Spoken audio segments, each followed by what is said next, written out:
Live Drive with Samantha Hayes. 11 minutes to 6. Thanks for joining me here on Radio Live Drive. We're going to an interesting story. This one is about a small Australian town that has had enough of big business McDonald's.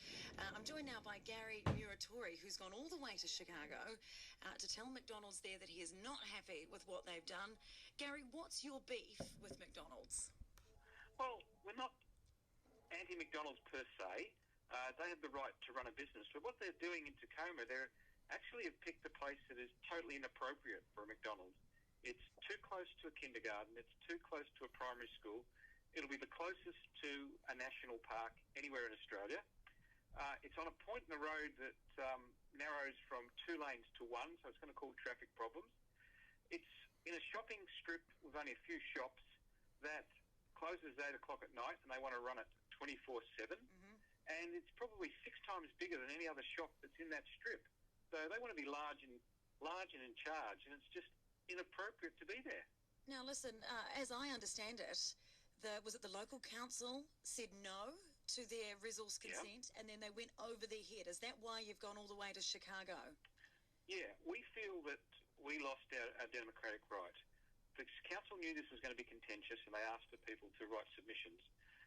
1,200 people wrote written submissions to the council, and that was a record. When the council decided to vote on it, they couldn't fit everybody. The whole town turned out. They couldn't fit everybody into the town hall, so they actually booked a hotel. 1,000 people turned up, and the council voted 9-0. McDonald's spent $1 million going to a local planning tribunal to have it overturned. And the tribunal doesn't have to look at public opinion or weight. They just have to look at the technicalities of the plan. You know, are the car parks the right size? Is the roof the right colour, etc. So McDonald's knew that they could sort of force the council into an expensive planning court. They would win. So I just think they've used the system to their advantage. And how does that make you feel? I feel like how the entire town feels. We've had our democratic right railroaded from us. McDonald's have deep pockets, and they feel that, you know, it doesn't matter what we say, it's what they want to do. Interestingly enough, we've found in the last 5 years around Australia, McDonald's has done this on some 40 occasions. Some they've lost, most they win, because the local councils just can't use ratepayers' money to fight expensive legal battles against them. Sure. Now, must have cost you a bit of cash to get over to Chicago to take. I understand you're taking your grievances and concerns to their head office. Correct. 4 of us have come over. We've actually placed a full-page ad in the Chicago Tribune, which ran last Thursday. This all came about by the Change.org petition that we.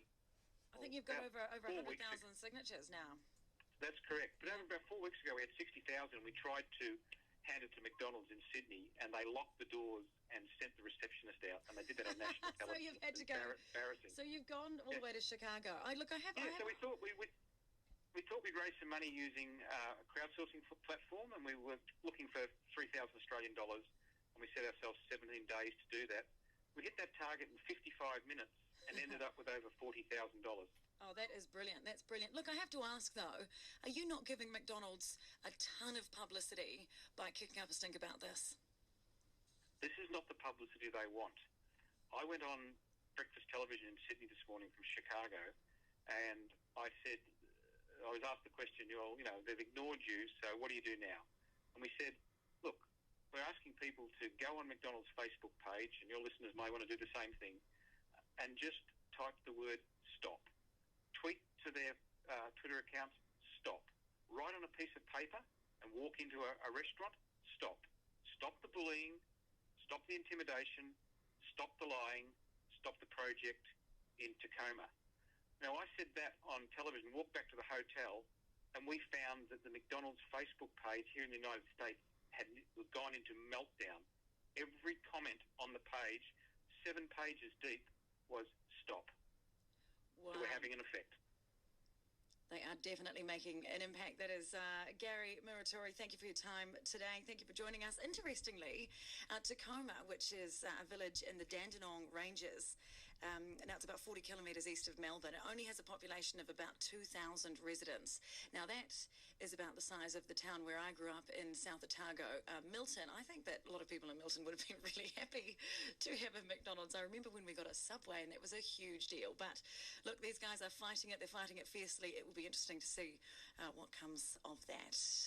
That's almost us. We'll be back to wrap up just after the break.